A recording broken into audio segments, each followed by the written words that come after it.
하루 한 문제 은서파의 대충 APS 지금 시작합니다. 네, 오늘은 백준 1520번 내리막길이라는 문제를 살펴보도록 하겠습니다. 여행을 앞둔 세준이는 지도를 하나 구하였다.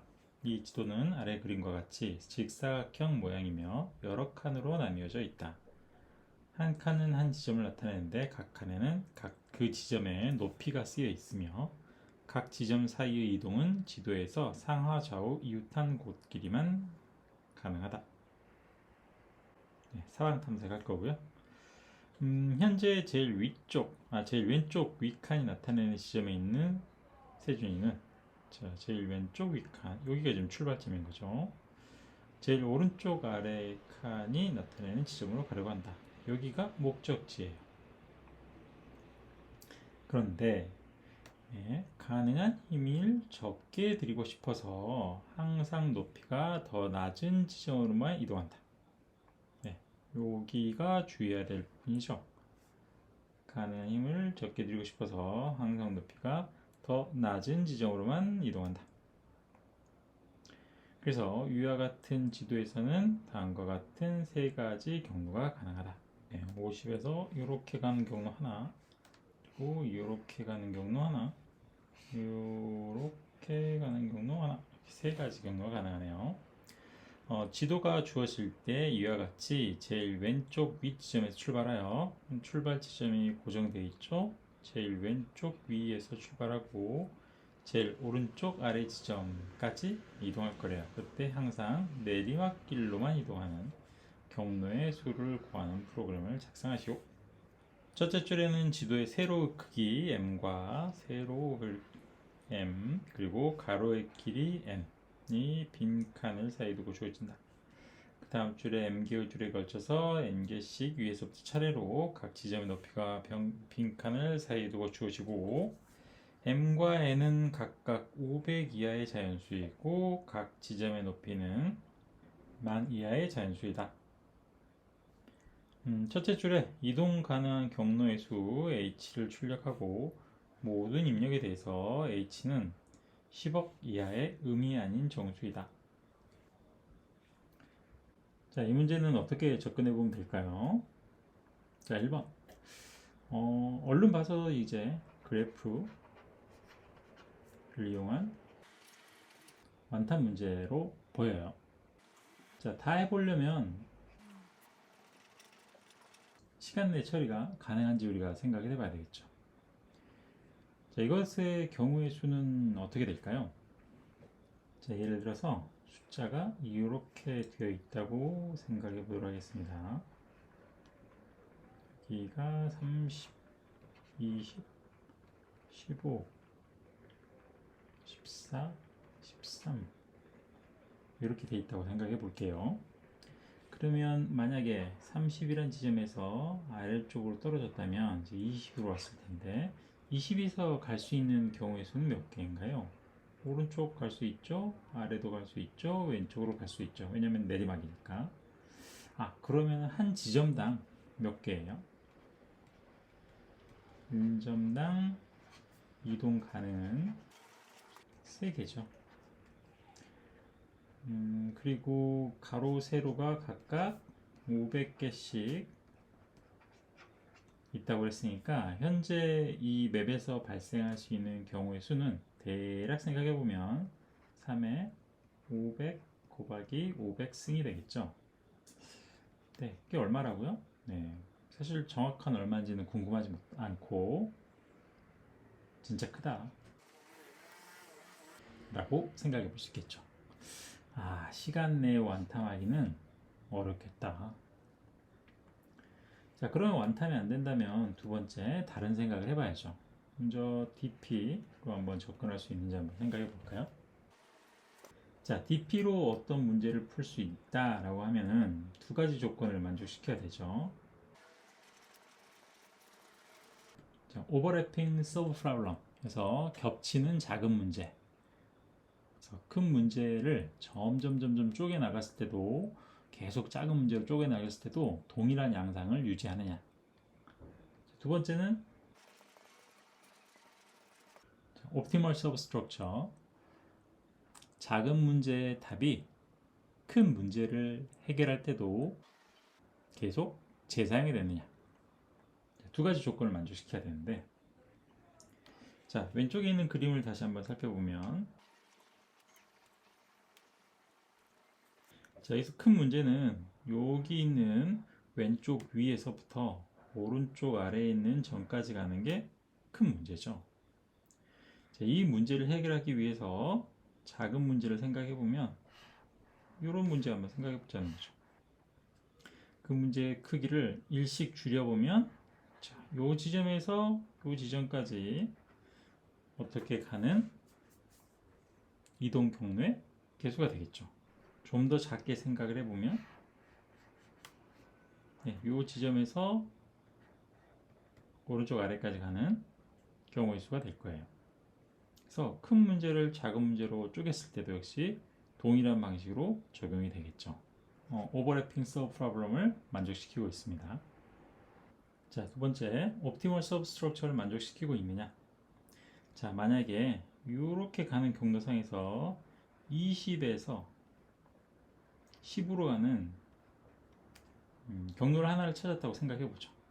자, 여기서는 하나를 찾았어 라고 한다면, 만약에 세 번째 택해처럼 오른쪽으로 쭉 왔다가 다시 20 지점에 왔을 때, 여기서 가는 경로는 이미 내가 한번 구해봤어 라고 하면서 이 경로에 대한 값을 재사용할 수가 있겠죠. 그렇죠? 그래서 여기도 옵티멀 서브스트럭처라는 구조를 만족시킬 수 있어요. 그래서 이 문제는 DP적으로 접근해 볼 수 있다 라고 생각해 볼 수 있겠네요. 그래서 최종적으로 한번 정리를 해보면, 자, 다음 노드를 찾아가는 방식을 이제 사방 탐색으로 하면서, 그러니까 DP를 이용해야 되기 때문에 우리는 DFS를 이용해서 계속 노드를 탐색해 가볼 거고, 그때 찾을 수 있는 경로의 개수를 이제 저장해 볼 거예요.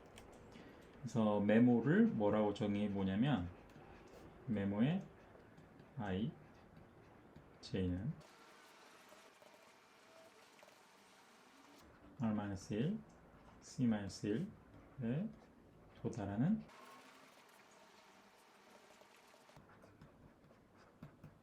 경로 개수로 정의하고 문제를 풀어볼 수 있을 것 같습니다.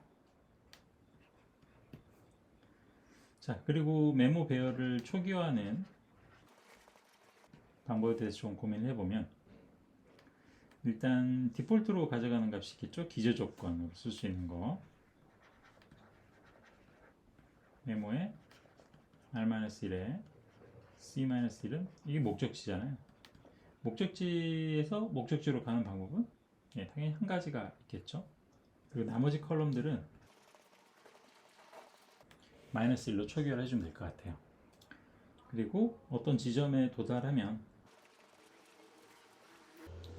-1이 아니라,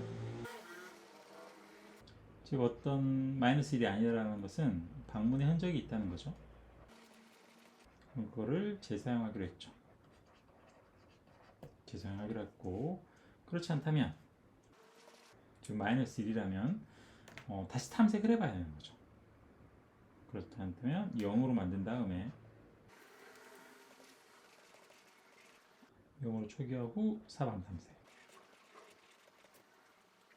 그리고 사방 탐색의 결과를 어디에다 다시 저장, 메모에, 이런 과정을 거치면 문제를 해결할 수 있을 것 같아요. 자, 그럼 코드로 한번 구해내 볼까요? 네, 백준 골드4 1520번 내리막길. 먼저 입력부터 처리해 보도록 하겠습니다. 제일 처음에 로우하고 컬럼 정보가 들어온다 그랬죠? 네, 한 줄 읽어서 일단 해보죠.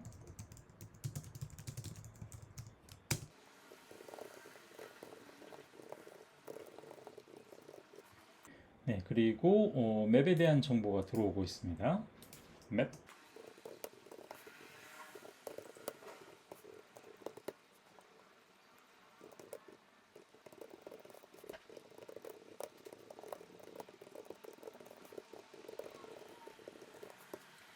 이렇게 해서 맵까지 입력이 완료됐고요. 본격적인 문제를 풀기 전에 DP에서 파생된 정보를 저장하기 위해서 메모를 하나 만들어 보죠. 스태틱.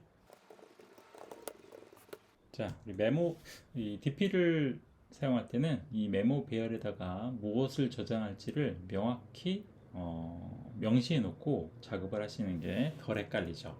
그래서 이 메모에다가 우리 뭐 저장할 거냐면 메모의 R과 C는 매브 R C에서 이 출발점에서 마지막 목적지 매브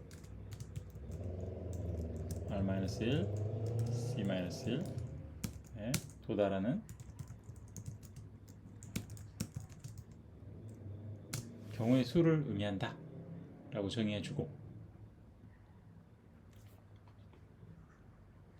그러면 우리가 메모를 어떻게 만들어야 될지가 결정이 되죠. 메모의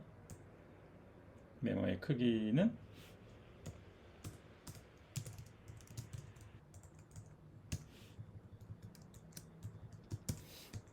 R과 C로 배열을 만들어주면 되겠고, 메모를 초기화할 때는 이렇게 해주기로 했죠. 아직 우리가 가보지 않은 그런 상태의 것들을 표현하기 위해서 기본적으로는 -1로 초기화를 해주면 될 것 같고, 그리고 목적지죠. 메모의 R-1에 C-1 목적지에서 목적지까지 가는 방법은 딱 하나 있었죠. 하나 있는 거죠. 자, 배열을 만든 다음에 메모에 자, 기본적으로는 배열의 초기 값은 0이죠. 0이라고 해놓으면 길이 없는 건지 아니면 안 가본 건지 알 수가 없죠. 따라서 이제 우리가 0과는 다른 값으로 초기화를 해줄 필요가 있는 거죠. 그래서 길이 없다라는 것을 0으로 표현할 거니까 안 가봤다라는 걸 표현하기 위해서 다른 값을 써줘야 되는 거죠. 그래서 메모에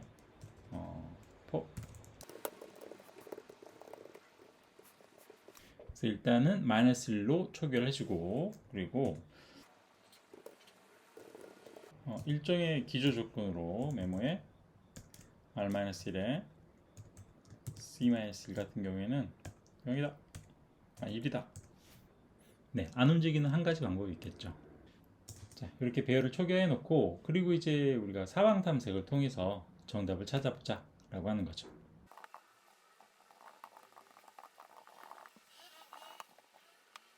그래서 DFS를 하는 형태로 이렇게 메서드를 만들어 볼 수 있을 것 같아요.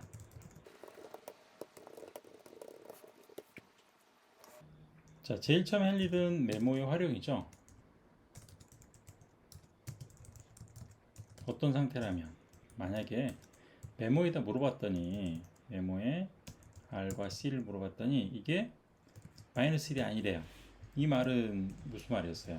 -1이라는 것은 아직 우리가 방문하지 않은 케이스였고, -1이 아니라면 뭐 0부터 0 이상의 어떤 값들이 있겠죠. 그런 경우에는 이미 방문해서 경로가 한번 판단이 된 거죠. 그렇죠? 그래서 -1이 아니라면 그대로 메모의 값을 리턴해주면 끝이죠. 자, 그렇지 않다면 -1이라면은 처음 방문한 경우예요. 그러면은 일단은 이제 그 지점에서 탐색을 해봐야 되는 거니까 현재 지점을 0으로 초기화하고 나서 자식들을 쭉 탐색해 보면 되겠죠. 그래서 메모에다가 결과를 업데이트 해주면 되는 거죠.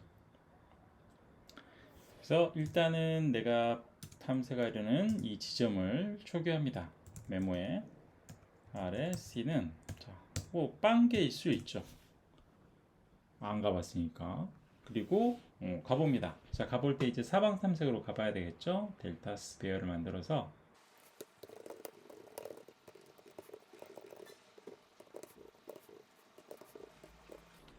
그리고 델타스 배열을 이용해서 사방 탐색해 보죠. 새로운 점이 나오고, 네, 2차원 배열에서 새로운 점이 나왔는데 그 점을 우리가 바로 쓸 수는 없죠. 믿을 수 있는 점인지, 즉 영역 안에 있는지 확인해 봐야 될 것 같아요. private.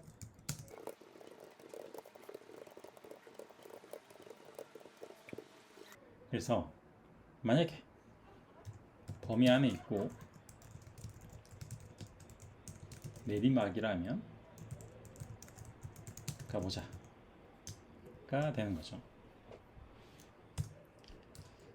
if 네, 이런 상황이면 가는 거죠. 범위 안에 있고 내리막이면. 일반적인 사방 탐색에서는 왔던 길을 다시 안 갈 수 있도록 우리가 비지티드 배열을 만들어서 초기화를 해줘야 되죠.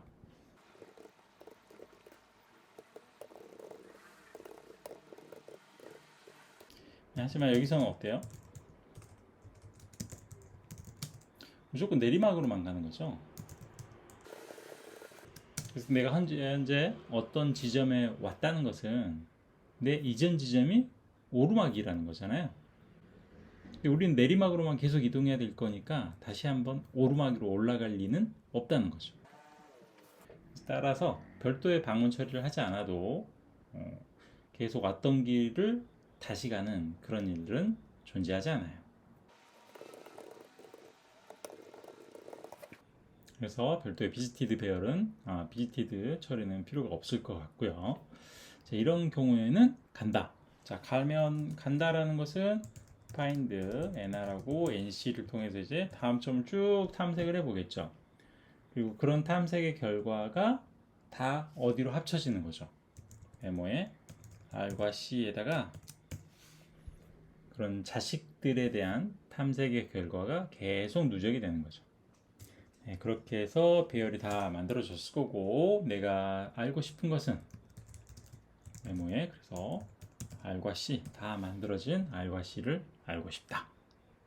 최종적으로 이제 값이 반환이 됐을 거고, 마지막으로 결과값만 출력해 주면 되겠죠. sysout answer. 자, 실행을 해보면 3이라는 값이 나오고요. 마지막으로 제출 한번 해보도록 하겠습니다. 네, 제출 결과 이 녀석은 네, 이 정도의 메모리와 348 밀리세크 정도 시간이 걸린 것 같아요.